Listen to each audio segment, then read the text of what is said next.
સોંઢલવાડામાં બાઇકે રસ્તે ચાલતી મહિલાને અડફેટે લેતા સારવાર દરમિયાન મહિલાનું મોત। પારડી તાલુકાના સોંઢલવાડા ગામે મંદિર ફળિયામાં રહેતા 60 વર્ષીય લક્ષ્મીબેન ભાણાભાઈ નાયકા ગત મંગળવારના રોજ સાંજે આશરે 5:30 વાગ્યે સોંઢલવાડા બસ સ્ટોપ પાસે વાઘ છીપા જતા રોડ પર આવેલી ચિકનની દુકાન પાસે ચિકન લેવા ગયા હતા।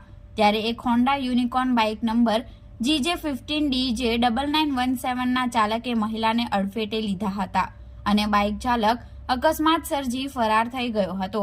અકસ્માતમાં મહિલાને માથાના ભાગે અને જમણા હાથના ભાગે ગંભીર ઇજાઓ થતા 108 એમ્બ્યુલન્સ મારફતે વલસાડ સિવિલ હોસ્પિટલ લઈ જઈ દાખલ કરવામાં આવ્યા હતા, જ્યાં સારવાર દરમિયાન રાત્રે આશરે 10:45 વાગ્યે લક્ષ્મીબેનનું મોત નીપજ્યું હતું। મૃતકની પુત્રવધુ તારાબેને પારડી પોલીસ મથકે ફરિયાદ નોંધાવી છે।